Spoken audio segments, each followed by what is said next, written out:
Chapter 4. Vanished Visitors. When the riders reached a point on the incline from which they could look down into the box canyon, they saw a terrifying sight. Below them was a small pack of wild dogs, fighting ferociously. The din of their snarling was deafening. "How horrible!" Louise exclaimed, as she looked from one dog to another, trying to spot Baron. Jean, too, was gazing intently at the scene, and presently was relieved not to find the beautiful German shepherd among the fighting dogs. Mr. Strong said, "I guess the pack is battling to the death to choose a leader." Jean sniffed and said, "If they don't stop pretty soon, there won't be anything left to lead." The rancher smiled. "There are no gentleman animals in the wilds." "Maybe not," said Louise. "But don't you think we should try to stop the fight? Perhaps by throwing a rock down there to divert their attention?" "It wouldn't do any good," Mr. Strong replied. "Let's go." As the riders brought their horses down the incline to the base of the gorge, Jean said the scene she had just witnessed made her still more frightened for Baron's safety. "He may be with another pack of wild dogs, and when they come to choosing a leader, goodness only knows what will happen to him." Mr. Strong tried to reassure her. "You have no idea how well a dog as big and strong, as intelligent as Baron can defend himself," he said. "I suppose that's the way we should look at it," Louise replied with a sigh. "But we're forgetting about the witch. If Baron is at Lost Lake, he may be just as bad off as if he were with a pack of wild dogs." The rancher shrugged. "I can see that you're not going to be happy until you locate Baron. What's his full name?" "Baron Otto von Necker," Jean responded proudly. As she said the name, she smiled. Louise chuckled softly, adding, "It's quite a name for a dog, isn't it?" "I'll say," Mr. Strong remarked. "Our dog didn't do so well. Her name's just plain Eleanor, but she's very valuable too. Good sheepdog, good hunter, and a good guard at the ranch house." The riders had just reached the floor of the gorge when a nondescript dog, running on 3 legs, hurried from the box canyon in their direction. For a moment, the girls wondered if he might attack the horses, but instead he whined pitifully. "I think he wants us to help him," said Louise. "You don't suppose," Jean thought aloud, "that he's the dog whose tracks we found a little while ago?" "Most likely he is," Mr. Strong put in. "I guess it wasn't Baron after all." Louise reined up and dismounted. At once the dog came to lick her hand. "Why, you poor old fellow," she said sympathetically. "You want us to fix your sore foot, don't you?" To her amazement, the dog sat on his haunches and raised his right front paw. "He must be somebody's pet," Jean remarked, also getting off her horse. "Or was, until recently," Mr. Strong observed. "He must have wandered off and now is a member of the pack, although he's not fully wild yet." The sisters examined the animal's paw and quickly spotted a thorn. "How can we ever pull it out?" Jean asked. Louise grinned. "Believe it or not, I put a pair of tweezers in my saddlebag. Ever since the time I rammed a thorn into my finger, I always carry a pair, just in case." The dog proved to be gentle and made no attempt to bite the girls as they operated on his paw. Finally, piece by piece, the thorn was extracted. Louise and Jean washed the wound in a trickling stream nearby and patted the paw dry with a paper handkerchief. The dog began to lick his paw vigorously, then stood up and jumped around. He wagged his tail furiously, as if trying to offer his thanks.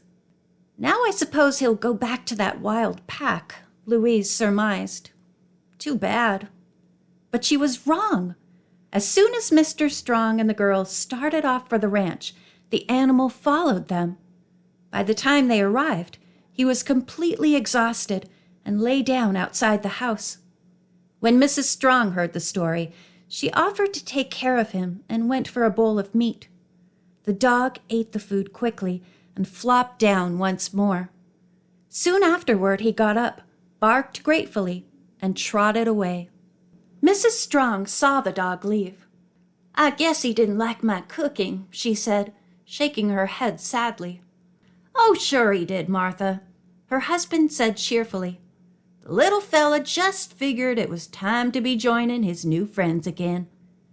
Louise and Jean took Rondi and Ginger into the barn stalls and rubbed them down. Then the girls gave the horses oats and water. Mr. Strong, after tending to Silver Streak, went to examine Jubilee's leg. He reported it much better and assured Jean she would be able to ride her the day after tomorrow. Then he went to talk to the sheep buyer who had arrived. Mrs. Strong and Aunt Harriet had prepared a delicious dinner, which was served at 7 o'clock.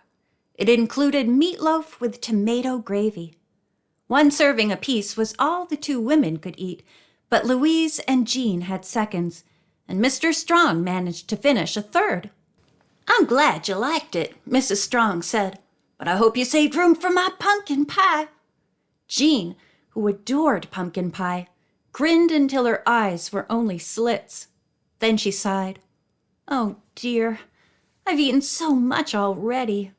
I don't know how I'll ever find room for dessert, but I'm certainly going to try." She ate a piece. Mr. Strong had said nothing, but a little later, almost sheepishly, he asked for a second serving. "Our pure fresh air gives one an appetite," he said by way of an excuse. "I'm convinced of that," Louise said, her eyes twinkling. During the meal and for some time afterward, the group discussed the witch, Lost Lake, and the missing Baron. Suddenly they heard Eleanor barking. "She's probably scented some wild animal and will chase after it," Mr. Strong said. Instead, however, Eleanor barked more loudly than ever just outside the door. The rancher arose and opened it. In the late dusk, he saw two men coming toward him. He stepped outside and called, "Hello there!" "Hello," they replied, and one man added, "We're lost." "Where are you from?" the rancher asked. "The wrecked train." Instantly, the Dana girls were on their feet. "Passengers!" Jean exclaimed. "Maybe we'll recognize them." "I wonder why they left the train," Louise mused. By this time, the two strangers had reached the ranch house and stepped into the living room. Neither of them looked familiar to the Danas. "I'm Ben Hopley," said one, who was blond, short, and stocky. "This is my friend Chet Simpson," he added. Both men were about 40 years old. Simpson was of medium height, had red hair, and eyes which the Dana girls thought were rather shifty. "We came from the train too," Jean spoke up. "I thought it was supposed to pull out yesterday." Chet Simpson said mournfully, "We got tired of hanging around and thought we'd take a walk. To tell you the truth, we got lost and spent the night in the woods. We've been walking ever since. Yours is the first ranch house we've seen. Will you direct us to the nearest station?" "I suppose I could drive you there, but not until tomorrow," Mr. Strong said. Aunt Harriet spoke up. "If you're doing that and we find our lost dog before then, Louise and Jean and I could go with you." "Lost dog?" Ben Hopley asked. Baron's disappearance was explained to the men. Louise and Jean thought it strange that these travelers had not already heard the story. They thought everyone on the train knew about it by now. "Have you men had supper?" Mrs. Strong asked. "No, we haven't," Simpson replied. At once, Mrs. Strong offered to fix them a bite. Hopley smiled at her. "We'd like to ask an even bigger favor. Could you possibly rent us a room for the night?"